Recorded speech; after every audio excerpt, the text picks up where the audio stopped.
Assalamualaikum warahmatullahi wabarakatuh. Kami dari kelompok 4 akan mempresentasikan hasil diskusi kami mengenai Work Design and HR Planning Strategy. Kami beranggotakan 3 orang. Yang pertama Aditya Varianto, NPM 238100051. Yang kedua Muhammad Mahruzaman, NPM 238100287. Dan yang ketiga M. Ikyan Haikal, NPM 238100306. Baik, langsung saja kita ke materinya. Pengertian desain kerja dan strategi perencanaan SDM. Menurut Sedarmayati, pada tahun 2005, desain kerja merupakan usaha untuk mengatur bagaimana pekerjaan tersebut dapat dilakukan oleh individu atau kelompok individu yang menjadi pemegang posisi kerja. Desain kerja dilakukan dengan mengambil tindakan melalui proses-proses rekayasa yang sistematis dan terencana untuk mengatur masalah-masalah kerja dalam berbentuk tertulis. Rekayasa ini menghasilkan suatu standar spesifikasi, prosedur atau instruksi yang berkaitan dengan bagaimana pekerjaan tersebut harus dikerjakan untuk menjamin kelancaran dan kesempurnaan kerja. Kemudian, menurut Mondi dan Mondi, pada tahun 2012, strategi perencanaan SDM mencakup kegiatan untuk memproyeksikan kebutuhan sumber daya manusia seiring dengan perkembangan organisasi, mencari sumber-sumber calon pegawai internal maupun eksternal, serta pengembangan dan penggunaan sumber daya manusia yang ada. Strategi perencanaan SDM memfokuskan pada pemenuhan kebutuhan jangka panjang organisasi akan sumber daya manusia yang kompeten dan berpengalaman. Kemudian tujuan perencanaan SDM. Yang pertama, menganalisis kebutuhan SDM pada masa kini dan masa mendatang untuk memenuhi sasaran dan tujuan organisasi. Tujuan ini bertujuan untuk mengidentifikasi jenis SDM apa aja yang dibutuhkan organisasi saat ini dan di masa yang akan datang agar dapat mendukung pencapaian tujuan organisasi. Analisis ini memperhatikan faktor-faktor internal dan eksternal yang mempengaruhi kebutuhan sumber daya manusia. Yang kedua, menentukan strategi dan program yang tepat untuk mempersiapkan, merekrut, memilih, melatih, mengembangkan, dan mempertahankan SDM yang dibutuhkan. Tujuan ini bertujuan untuk menyusun rencana-rencana dan program-program yang tepat untuk memenuhi kebutuhan SDM yang telah diidentifikasi sebelumnya, mulai dari tahap perencanaan, rekrutmen, seleksi, pelatihan, pengembangan, hingga retensi SDM. Dan yang ketiga, memastikan kesediaan SDM yang sesuai dengan jumlah, kompetensi, dan lokasi kerja yang dibutuhkan pada waktu yang tepat. Tujuan ini bertujuan agar organisasi memiliki SDM yang sesuai baik kuantitas maupun kualitasnya pada lokasi dan waktu yang dibutuhkan untuk mendukung kelancaran aktivitas organisasi. Selanjutnya ada faktor yang memengaruhi perencanaan SDM. Yang pertama ada faktor internal organisasi. Faktor internal organisasi meliputi rencana strategik dan rencana operasional organisasi.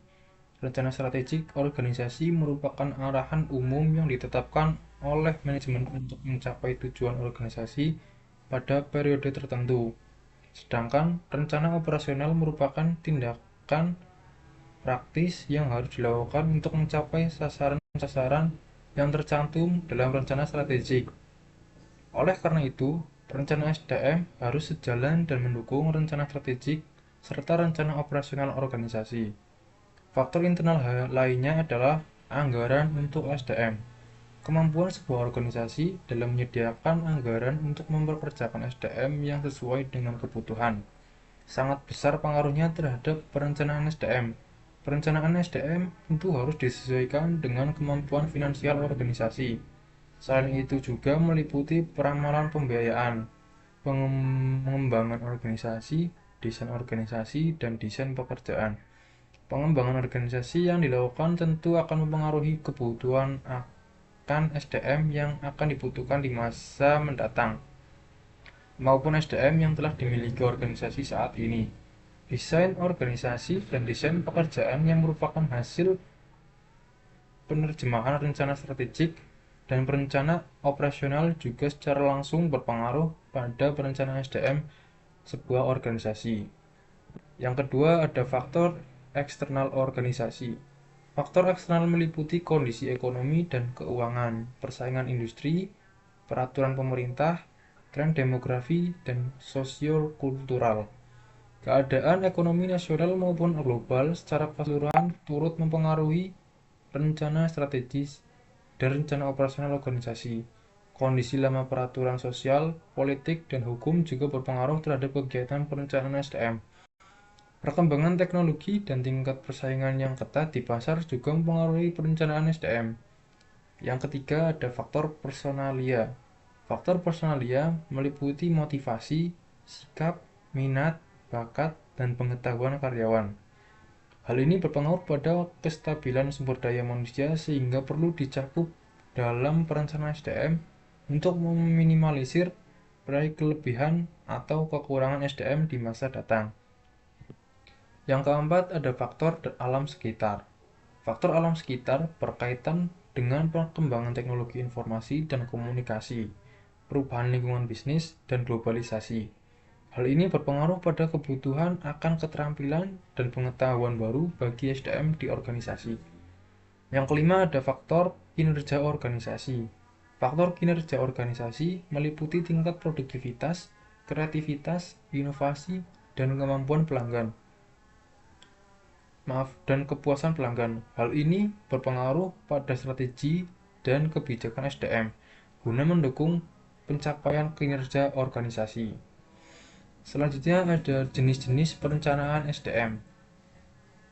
Jenis-jenis perencanaan SDM yang pertama ada perencanaan tenaga kerja. Perencanaan tenaga kerja merupakan jenis perencanaan yang mengidentifikasi kebutuhan jumlah dan jenis tenaga kerja di masa datang. Tujuannya adalah untuk memperkirakan jumlah dan jenis SDM yang dibutuhkan organisasi di masa yang akan datang agar dapat dipersiapkannya secara tepat waktu. Yang kedua ada perencanaan suksesi. Perencanaan suksesi bertujuan untuk mengidentifikasi calon pengganti jabatan strategis di masa datang, seperti mengidentifikasi calon kepemimpinan organisasi di masa mendatang. Tujuannya agar organisasi memiliki kader internal yang siap menggantikan jabatan kunci di masa yang akan datang. Yang ketiga ada perencanaan pelatihan. Perencanaan pelatihan bertujuan untuk merencanakan program-program pelatihan guna meningkatkan kompetensi SDM sesuai dengan kebutuhan organisasi di masa kini dan masa depan. Yang keempat ada pengembangan karir. Pengembangan karir bertujuan untuk merencanakan jalur karir dan pengembangan karir karyawan agar dapat menduduki jabatan yang lebih tinggi di masa depan. Dan yang kelima ada perencanaan kompensasi. Perencanaan kompensasi bertujuan untuk merencanakan skema, program, dan kebijakan kompensasi guna memberikan balasan atau imbalan kepada SDM sebagai penghargaan atau kontribusi bagi organisasi.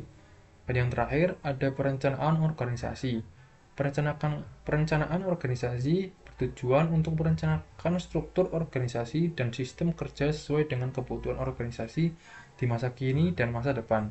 Perencanaan ini mempertimbangkan desain struktur organisasi, aliran kerja, pembagian tugas dan tanggung jawab, serta sistem kerja yang dibutuhkan organisasi. Selanjutnya ada model perencanaan SDM. Ada beberapa model perencanaan SDM yang dapat diterapkan organisasi, antara lain yang pertama, model peramalan cuaca atau forecasting model. Model ini menggunakan metode peramalan untuk memproyeksikan kebutuhan tenaga kerja di masa datang. Beberapa teknik yang digunakan antara lain regresi, tren, pergerakan rata-rata, indeks, dan dekomposisi. Model ini cocok untuk organisasi yang selalu mengalami perubahan secara teratur seperti musiman. Namun, model ini tidak fleksibel dan sulit disesuaikan dengan perubahan yang tidak teratur. Yang kedua ada model permintaan unit atau unit demand model. Model ini memproyeksikan kebutuhan tenaga kerja berdasarkan permintaan dari masing-masing unit bisnis, departemen, atau proyek. Setiap unit membuat perkiraan kebutuhannya sendiri kemudian digabungkan menjadi kebutuhan organisasi secara keseluruhan.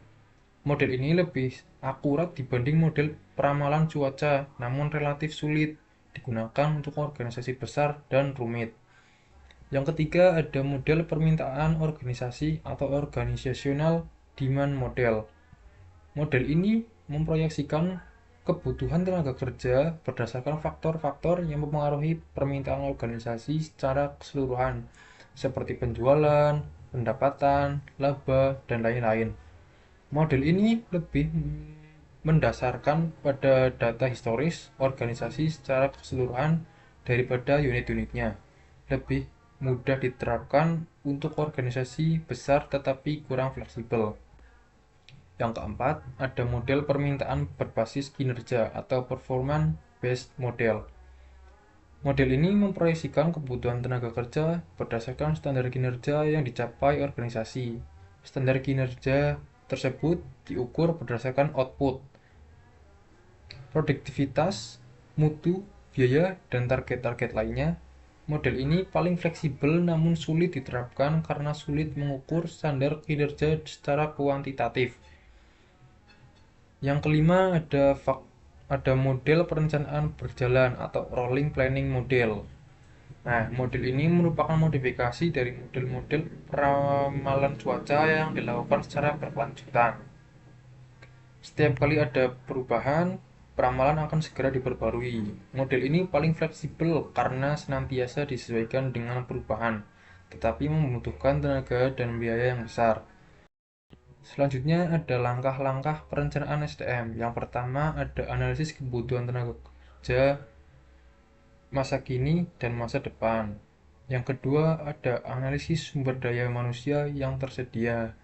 Yang ketiga ada peramalan kebutuhan dan ketersediaan tenaga kerja. Yang keempat ada perencanaan rekrutmen, seleksi, dan penempatan. Yang kelima perencanaan pelatihan. Dan yang keenam perencanaan kompensasi. Yang ketujuh perencanaan pengembangan karir. Yang delapan perencanaan retensi. Kesembilan evaluasi dan pengendalian perencanaan.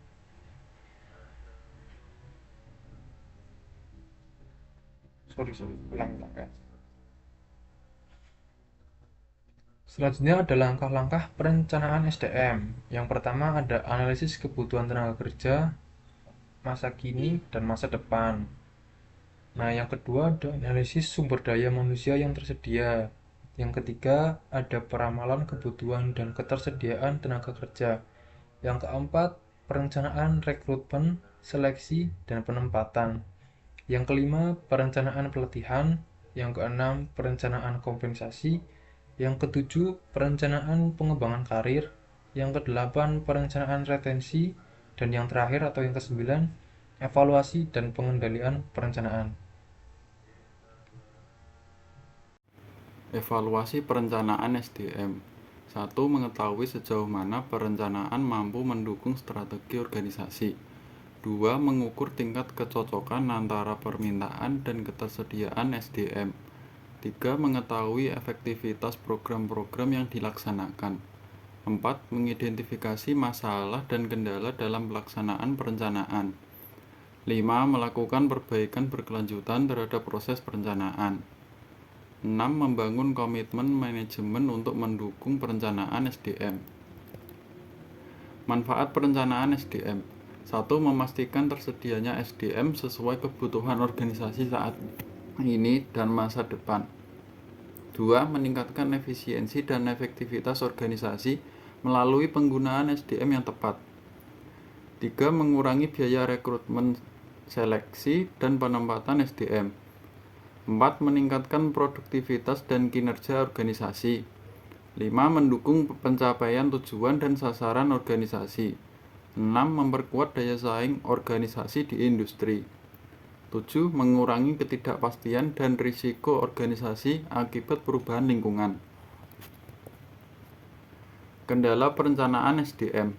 1. Kurangnya dukungan manajemen senior untuk perencanaan SDM. 2. Ketidaktepatan peramalan yang berakibat pada kelebihan atau kekurangan SDM.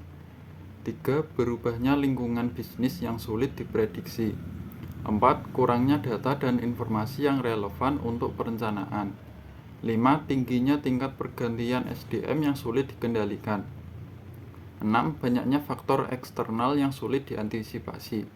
7. Kesalahan perumusan asumsi dan metodologi perencanaan. 8. Lemahnya komunikasi antara unit yang terkait dengan perencanaan SDM. 9. Masalah anggaran untuk mengimplementasikan perencanaan SDM. 10. Kurangnya keterampilan analisis dan peramalan SDM di organisasi. Upaya antisipasi dan penanganan yang tepat terhadap berbagai kendala perencanaan SDM. 1. Mendapatkan dukungan dan komitmen pimpinan senior untuk perencanaan SDM. Pimpinan perlu terlibat secara aktif dalam perencanaan dan memberikan sumber daya yang mendukung. 2. Melakukan analisis dan riset yang mendalam untuk peramalan dengan mempertimbangkan berbagai skenario. Peramalan perlu dilakukan secara terus-menerus. 3. Membuat kerangka kerja perencanaan SDM yang fleksibel dan dinamis, mudah disesuaikan dengan perubahan. 4. Membangun sistem informasi SDM yang handal untuk menunjang ketersediaan data perencanaan. 5. Membentuk tim perencanaan SDM yang handal dan berpengalaman dalam analisis. 6. Meningkatkan kerjasama antar unit terkait untuk sinkronasi data dan asumsi perencanaan.